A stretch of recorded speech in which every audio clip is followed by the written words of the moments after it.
The Cold Guest. Part 1. The Lonely Resort. James Dawson had spent most of his life managing hotels.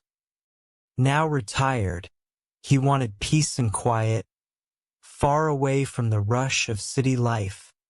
When his old friend, Mr. Hargrove, asked him to look after an abandoned luxury resort during the off-season, James thought it would be a perfect way to spend the winter. The resort, called Silver Peak Lodge, sat high in the mountains. Once a famous retreat for the rich and famous, it had been empty for years. The reason? Stories of strange accidents and whispered rumors of something dark hiding in its past. But James didn't believe in ghosts or curses. To him, the resort was just a big, empty building with no guests and no staff. James arrived at the lodge in late November. Snow had already begun to fall lightly, covering the surrounding pine trees in a soft white coat. The building itself was massive, with tall glass windows, carved wooden doors, and a grand entrance that spoke of its once glamorous days. Inside, it was quiet, almost too quiet. The grand lobby, with its high ceilings and chandeliers, seemed to echo with memories of laughter and music. James imagined the days when the place was full of life. People dancing, glasses clinking, and waiters rushing about. Now, there were only shadows and silence. James carried his luggage to the manager's suite, a cozy little room behind the lobby desk. It had a bed, a small kitchen, and a window that overlooked the snowy mountains. He unpacked his clothes, brewed himself a cup of coffee, and began exploring the lodge. The hallways were long and dimly lit, with thick carpets that muffled his footsteps. The rooms were still furnished, though the sheets on the beds were dusty. He opened a few doors, peeking into ballrooms, dining areas, and the indoor pool. Everything was still in good condition, but it felt untouched, as if frozen in time. As he walked, James noticed small things that seemed odd. A chair was slightly out of place in the dining hall. A door creaked open on its own in one of the guest rooms. The sound of a distant clock ticking seemed louder than it should have been. But James brushed it off. "This place just needs some air," he muttered to himself.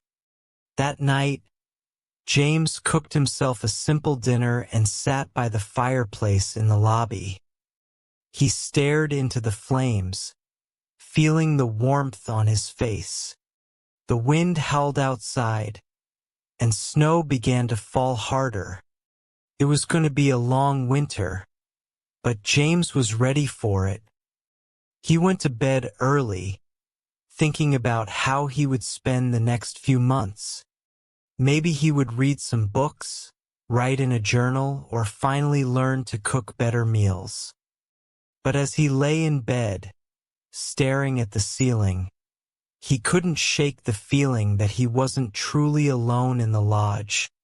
Somewhere deep in the building, there was a faint sound, a soft creak, like a footstep on an old wooden floor. James sat up, listening. "It's just the wind," he said aloud, trying to convince himself. But the sound came again. Slow, deliberate. James got up and opened his door, peering into the hallway. Nothing. Just darkness and silence. He laughed at himself and went back to bed. But the sound stayed in his mind, like a tiny itch he couldn't scratch. Something about it felt wrong. As the wind howled louder outside, James drifted off to an uneasy sleep, unaware that his quiet winter was about to take a terrifying turn. The next morning, James woke up to a world buried in white. The snowstorm from the night before had left thick layers of snow covering the mountains, the lodge, and the winding road leading up to it. Peeking out of his window, James saw that the storm hadn't stopped. It was still snowing heavily, with gusts of wind blowing snowflakes against the glass. "Well, I'm not going anywhere today," James muttered to himself. After breakfast, he made a list of tasks to keep himself busy. First, he checked the generator in the basement. It hummed steadily, keeping the lodge warm and powered. Then, he inspected the main doors and windows to ensure the cold wasn't sneaking in. But as he worked, James couldn't shake the feeling that something was off. While checking the dining hall, he noticed faint footprints in the dust on the floor. They were small, like those of a child, and led from the main entrance toward the grand staircase. "Strange," James murmured, kneeling to inspect them. "I must have missed these yesterday." He followed the footprints up the staircase, through a long hallway, and into one of the guest rooms. The door was slightly ajar, creaking softly as it swayed in the draft. James pushed it open and stepped inside. The room was just as dusty and untouched as the others, with its furniture covered in white sheets. A large window on the far side of the room showed the swirling snow outside. The footprints ended near the bed, where the sheet had been pulled back slightly, as though someone had sat there. James frowned. "Maybe an animal got in before I arrived," he thought, though he knew it didn't make sense. The footprints were too human, too deliberate. As he turned to leave, he caught a glimpse of something in the corner of his eye. A shadow, moving quickly across the hallway outside. "Hello," James called out, his voice echoing down the empty hall. No answer. He stepped into the hallway, looking in both directions. Nothing but the same dim light and silence. Still, he couldn't shake the feeling that he was being watched. "Get a grip, James," he said to himself, shaking his head. "You're letting your imagination run wild." But the strange events didn't stop there. Later that evening, as James sat by the fire reading an old book he'd found in the library, he heard a faint tapping sound. It was soft, rhythmic, and seemed to come from the large window behind him. Tap, tap, tap. James froze. The tapping continued, steady and deliberate. He stood up slowly, heart pounding, and turned toward the window. The snowstorm outside was thick, and the glass was fogged up. But as he walked closer, he saw something, or someone, on the other side. A figure stood in the snow, barely visible through the swirling white. They were wearing dark clothing, and their face was obscured by the storm. James's breath caught in his throat. Who could be out there in this weather? The lodge was miles from the nearest town, and the roads were likely blocked by now. He rushed to the door and opened it, the freezing wind hitting him like a wall. "Hello?" "Who's there?" he shouted, stepping out onto the porch. But the figure was gone. James scanned the snow-covered ground, but there were no footprints leading away from the lodge. It was as if the person had vanished into thin air. He stood there for a moment, the cold biting at his skin, before retreating inside and locking the door. He told himself it must have been a trick of the light, but deep down, he didn't believe it. That night, as the storm raged on, James had trouble sleeping. Every sound seemed louder in the silence of the lodge.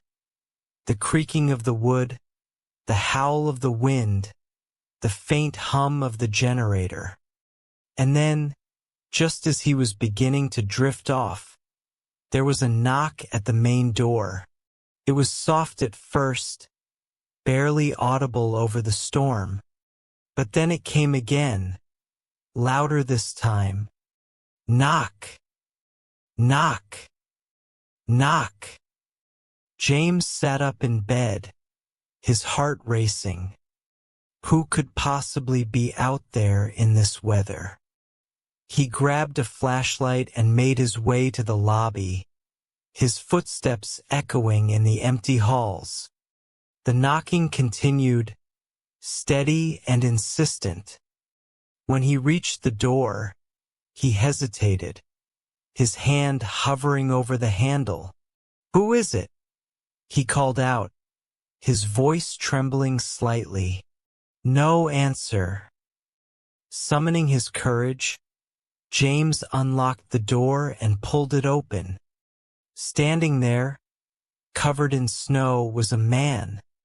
He was tall and thin, wearing a long black coat and a hat.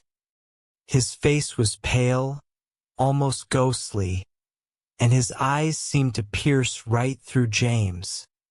"Good evening," the man said in a calm, almost soothing voice. "I hope I'm not disturbing you." James stared at him, speechless.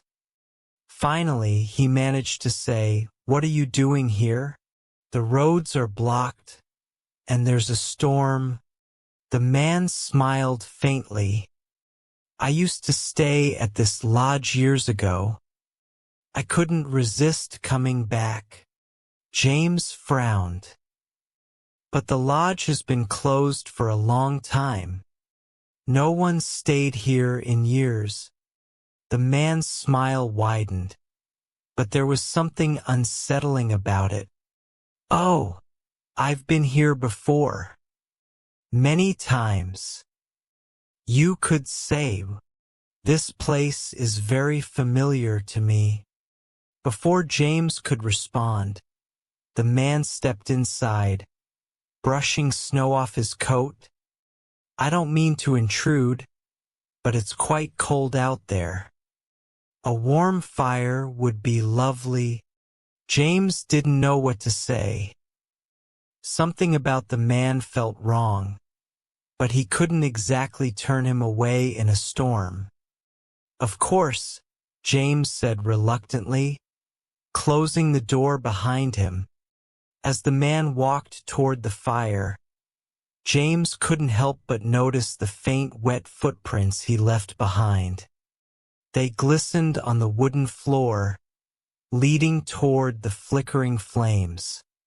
And then, as James followed the stranger into the lobby, he realized something strange. The man's footprints started at the door, but there were no footprints leading up to it from the snow outside. James watched the stranger closely as he warmed himself by the fire. The man's face seemed calm, but there was something about his expression that made James uneasy. His pale skin seemed almost too pale, and his eyes, though soft, held a strange sharpness as if they could see far more than what was in front of them. James decided to break the silence. "You said you've stayed here before. When was that?" The man turned slowly, his thin smile returning. A long time ago, many years, back when this lodge was different. James raised an eyebrow. Different? Yes, the man said, his tone distant, as though he were speaking to himself. Back when the halls were full of life, when laughter echoed through these walls. Before the unfortunate events. James stiffened. What events are you talking about? The man's smile widened slightly. You mean you don't know? I thought the caretaker of such a place would know its history. I know some stories, James said cautiously, but nothing concrete. Just rumors. The man's gaze seemed to darken. Rumors have their roots in truth, Mr. Dawson. James froze. How do you know my name? The man chuckled softly. It's my business to know certain things. Besides, you've been alone here for days. Who else could you be? James didn't like the answer, but he forced himself to stay calm. You never told me your name. The man looked at him for a moment, his smile fading. You can call me Henry.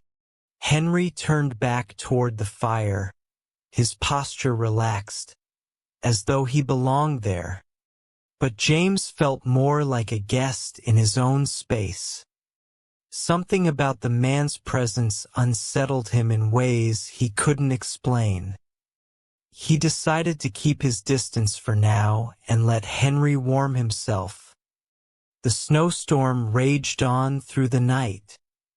James tried to occupy himself, checking the lodge's systems and pacing the halls. Every now and then, he caught glimpses of Henry wandering through the lodge. Once, James found him standing in the grand dining hall, staring at the long, empty table as if imagining a feast that no longer existed. Another time, he saw Henry standing by one of the tall windows in the lobby, watching the snow fall outside. James couldn't shake the feeling that Henry wasn't just looking. It was as if he was searching for something or someone. By midnight, James decided he'd had enough for one day. He locked himself in his room and sat on the edge of the bed, trying to make sense of everything.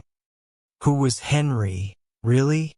How had he arrived in the middle of a snowstorm? And what did he mean by unfortunate events?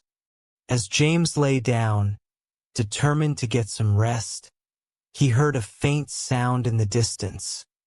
It was soft at first, barely audible over the howling wind. But then it grew louder. A piano playing a slow, mournful melody. James sat up, his heart pounding. There was no one else at the lodge, except for him and Henry. And yet, the music was unmistakable. It was coming from the ballroom. Grabbing his flashlight, James stepped into the hallway. The sound of the piano grew clearer with every step, the haunting tune echoing through the empty halls. As he approached the ballroom, the air grew colder, as if the warmth from the lodge had been sucked away. The grand double doors to the ballroom were slightly open. James hesitated for a moment before pushing them wide. Inside, the room was dark, except for the faint light of the snow reflecting off the windows. And there, at the far end of the room, sat Henry at the grand piano. His fingers moved across the keys with an eerie precision, creating a melody that seemed both beautiful and tragic. James stood frozen, watching him play. Henry's face was calm, almost serene, but his eyes were closed, as though lost in the music. Finally, James found his voice. "Henry." The music stopped abruptly. Henry opened his eyes and turned to James, his expression unreadable. "Do you like it? What are you doing?" James demanded. "How do you know how to play that?" Henry stood slowly, his movements deliberate. "This piano, I've played it before. Many times." "That's impossible," James said, his voice shaking. "The lodge has been closed for years." Henry smiled faintly, stepping away from the piano. "Time is a funny thing, Mr. Dawson. It stretches and bends in ways we don't always understand." James felt his breath catch in his throat. "Who are you? Why are you really here?" Henry's smile faded. He took a step closer, his gaze locking onto James. "I told you the truth. I've been here before. But you are the one who needs to understand this place." James backed away instinctively. "What do you mean?" Henry didn't answer. Instead, he turned and walked toward the far end of the ballroom, disappearing into the shadows. James called out after him, but there was no response. The room was silent once more. Shaken, James returned to his room and locked the door. He tried to sleep, but his mind raced with questions. Who was Henry, really? How did he know so much about the lodge? And why did it feel like the man was toying with him? As the hours passed, James drifted in and out of restless sleep. Each time he closed his eyes, he dreamed of the lodge as it once was, bright, full of life, and alive with music. But in every dream, there was a shadowy figure standing in the background, watching him. When James woke in the early hours of the morning, he found something that made his blood run cold. On the small table by his bed was a piece of paper. Written on it in elegant handwriting were 4 words. "You are not alone." James stared at the note, his heart pounding in his chest. The message was simple but chilling. "You are not alone." He looked around his room, his hands trembling. The door was still locked from the inside, and the windows were shut tight, frosted over from the storm outside. Whoever had left the note had done so while he was sleeping, and the thought sent a wave of unease through him. He grabbed the note and rushed out of his room, the hallway eerily silent except for the faint creaks of the old lodge settling under the weight of the snow. The storm had eased, leaving a quiet stillness that only heightened James's unease. He headed straight to the lobby, hoping to confront Henry. But when he reached the main hall, it was empty. The fire had burned low in the hearth, casting faint shadows that danced on the walls. "Henry," James called out, his voice echoing. "Where are you?" There was no answer. The lodge felt heavier somehow, like the very air was pressing down on him. He stood there for a moment, listening, when he heard it. A faint sound coming from the second floor. It was soft, almost imperceptible, but it was there. The faint hum of a voice. James climbed the stairs cautiously, each step creaking under his weight. The sound grew louder as he reached the landing, leading him to a hallway lined with guest rooms. The hum became clearer, a haunting melody that sent a shiver through him. It was coming from one of the rooms at the end of the hall. He approached the door slowly, his pulse racing. The humming stopped abruptly as he reached for the doorknob. He hesitated, then turned the handle and pushed the door open. The room was dark, the curtains drawn tightly over the windows. James fumbled for the light switch, and when the room lit up, it was empty. The bed was neatly made, the air still and cold. But on the nightstand, another note lay waiting for him. This one was longer, written in the same elegant handwriting. You should leave while you can. The past does not forgive. The past does not forget. James felt a chill run through him as he read the words. His grip tightened on the note, and he scanned the room again, convinced that someone was hiding, watching him, but there was no one. He backed out of the room and shut the door, the silence pressing in on him.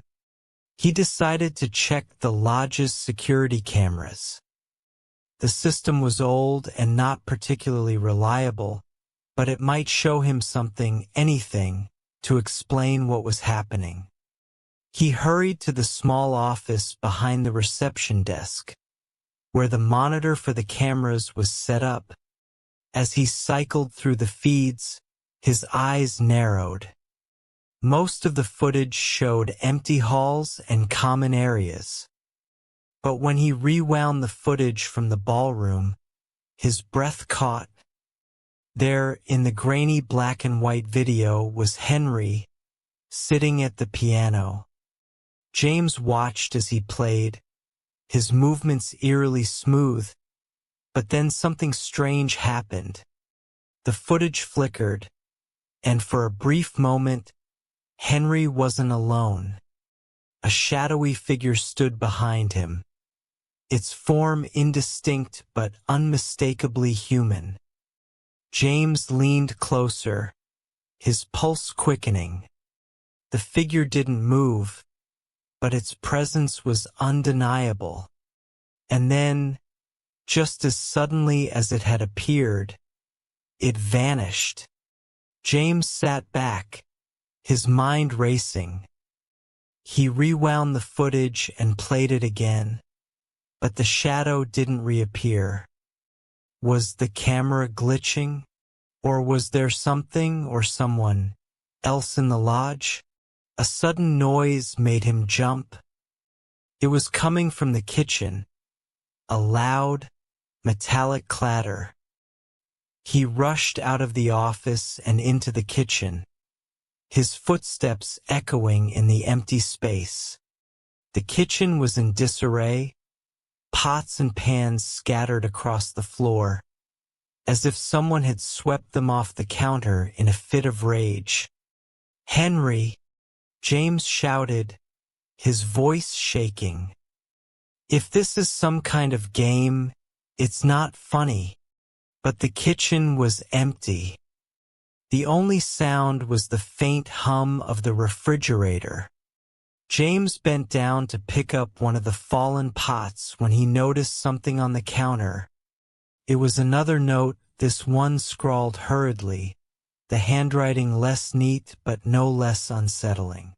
"You don't belong here." James's breathing grew ragged as he stared at the note. He felt trapped, the walls of the lodge closing in around him. He needed answers, and he needed them now. He grabbed his coat and flashlight and headed for the one place he hadn't dared to check yet. The basement. The basement door was heavy and groaned as he pushed it open. The staircase was narrow and steep, the air growing colder with each step. James's flashlight beam danced across the walls, revealing old tools, broken furniture, and crates covered in dust. At the far end of the basement was another door, smaller and made of heavy wood.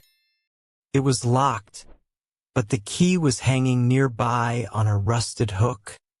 James hesitated for a moment, then grabbed the key and unlocked the door. The room beyond was pitch black, the air stale and heavy. As he stepped inside, his flashlight illuminated something that made his stomach drop. The walls were covered in writing, scrawled in a frantic, uneven hand.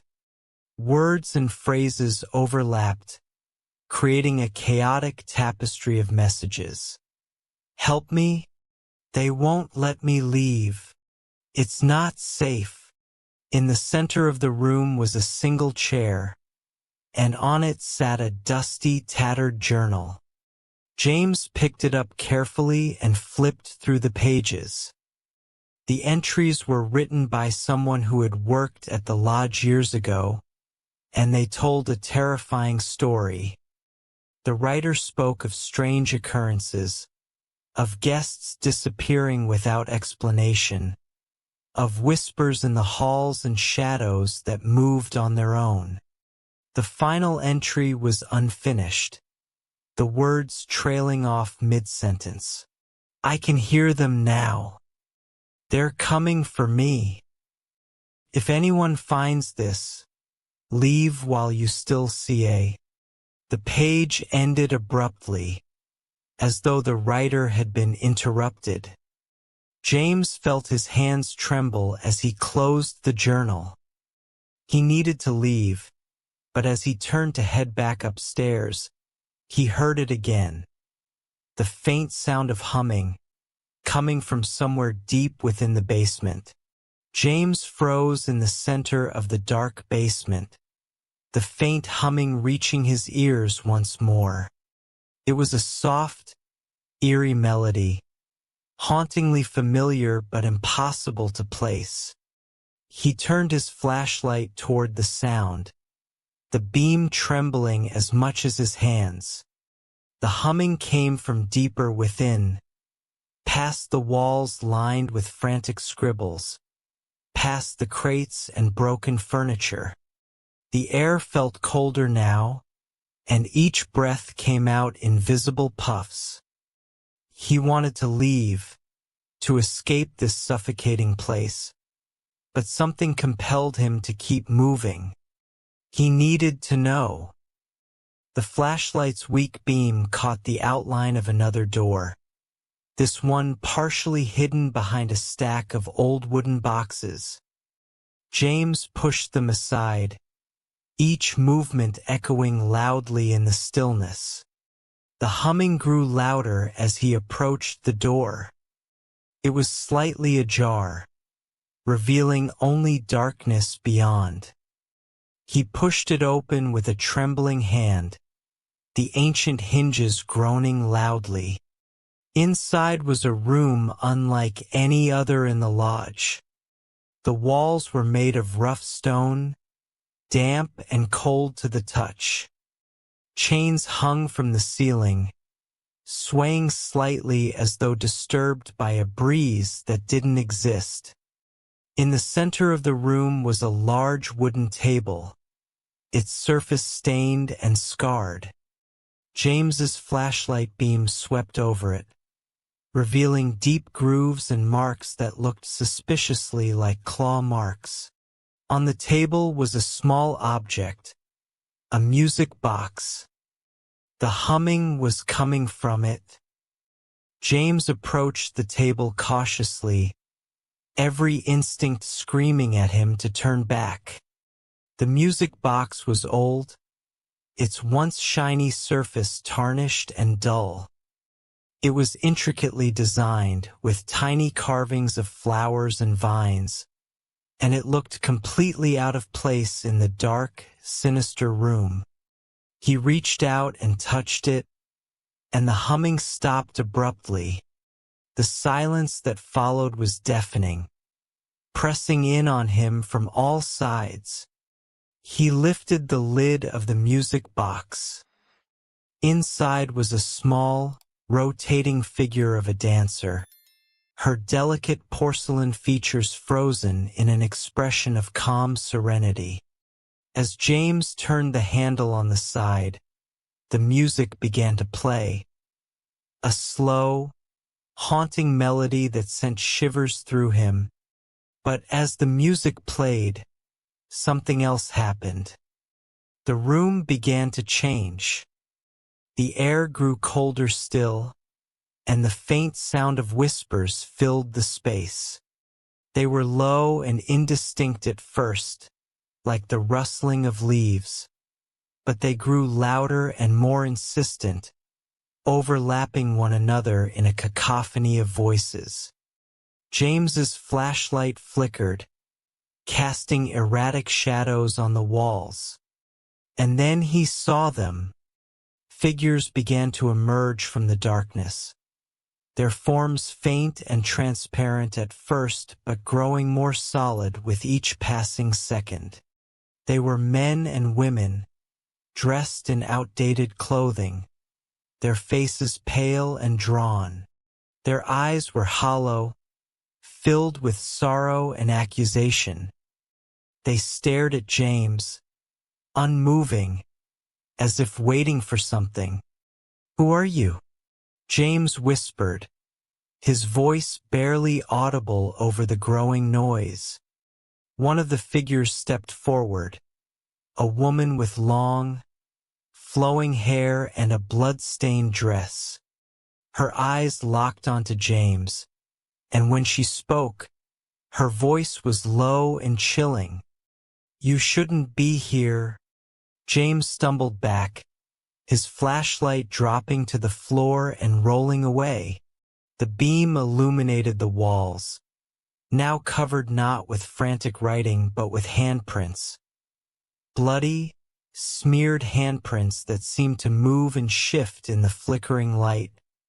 The whispers grew louder, turning into anguished cries and screams that seemed to come from every corner of the room. He scrambled to pick up the flashlight, his breath coming in short, panicked gasps. "What do you want from me?" he shouted, his voice shaking. The woman tilted her head, her expression unreadable. "You've opened the door," she said. "Now you must see." The ground beneath James's feet began to tremble, and the walls seemed to close in around him. The figures moved closer, their faces twisted with grief and anger. James backed away, but there was nowhere to go. The whispers turned into a deafening roar, and the music from the box grew louder, blending with the chaos. Suddenly, James felt a hand on his shoulder. He spun around, expecting to see another ghostly figure, but it was Henry. His face was pale, his eyes wide with fear. "We have to go," Henry said urgently. "Now?"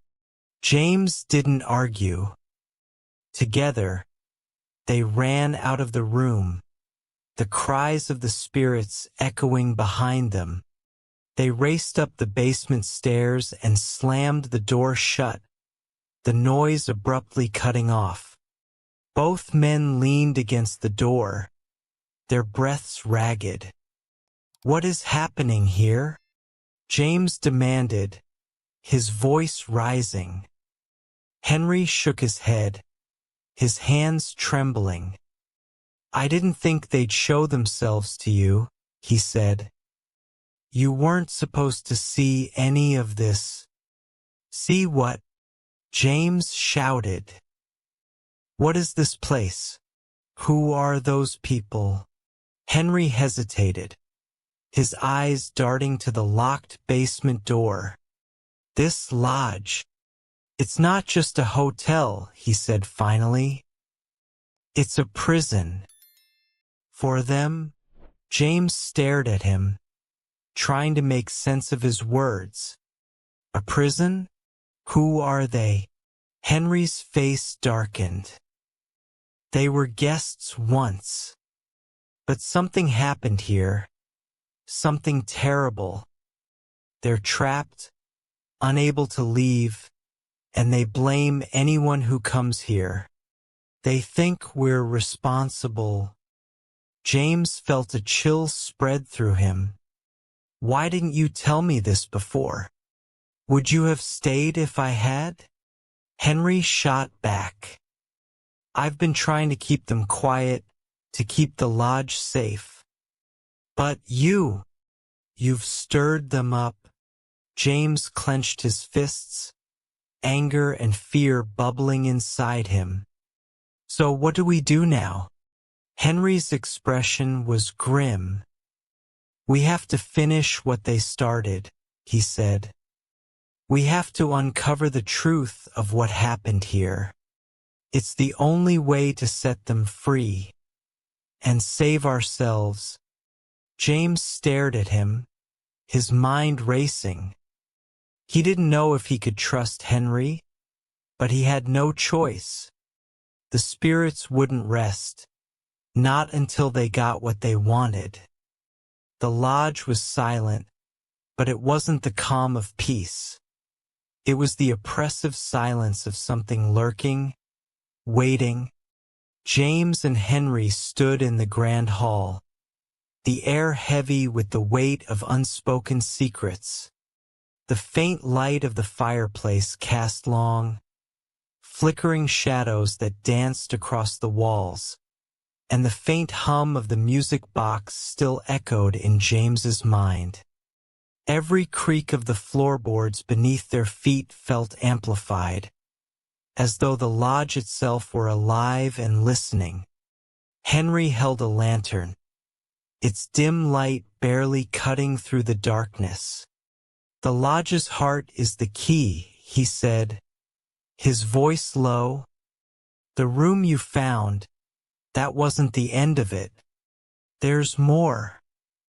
The truth lies in the foundation. James frowned. Foundation? You mean below the basement? Henry nodded grimly. There's a sublevel. It's where everything happened. The spirits are tethered to that place.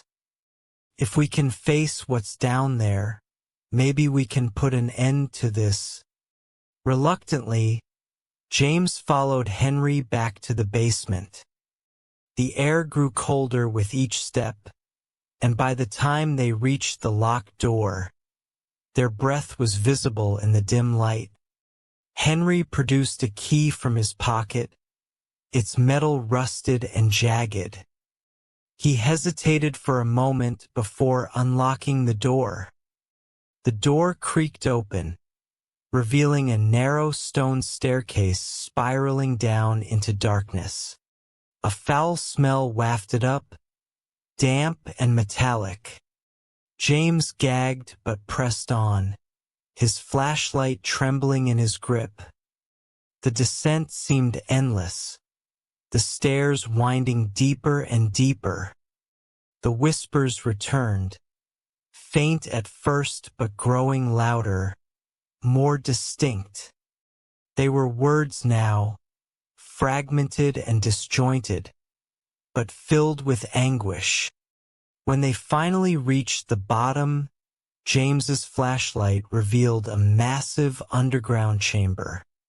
The walls were rough stone, slick with moisture, and the floor was covered in strange symbols carved into the rock. In the center of the room was a large stone slab, stained dark with what James could only assume was blood. Around the slab were rusted chains, their purpose horrifyingly clear. "This is it," Henry whispered. "This is where they were sacrificed."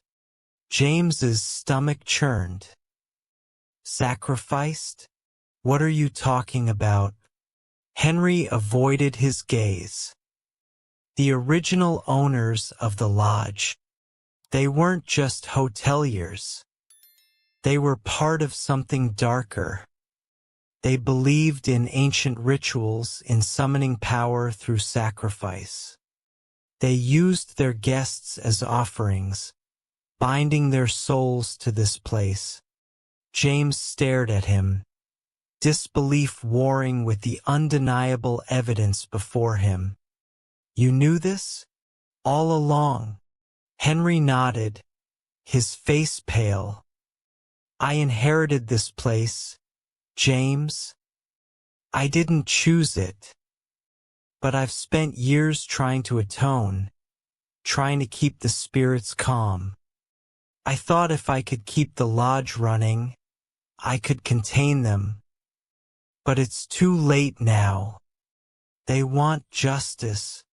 Before James could respond, the whispers turned into a deafening roar. The walls of the chamber began to shake, dust and debris raining down from above. The symbols on the floor started to glow, pulsing with an eerie red light. The figures began to appear again, materializing out of the darkness. Their faces were twisted with anger, their eyes glowing with an unnatural light. You cannot escape, one of them said, their voice echoing in James's mind. The debt must be paid. Henry stepped forward, his hands raised. We're trying to help you, he shouted. We want to set you free. The spirits didn't seem to hear him. They advanced, their forms growing more solid with each step. James backed away, his heart pounding. The air was thick with a suffocating energy, and it felt as though the room itself were alive, pressing in on them. Henry grabbed James's arm. The slab, he said urgently. We have to destroy it. It's the anchor. James hesitated, but the sight of the spirits closing in left him no choice. Together, they ran to the stone slab. Henry pulled a crowbar from his bag and began to wedge it under the edge of the stone. James joined him, using his flashlight as a lever. The slab was heavy, but as they applied more force, it began to shift.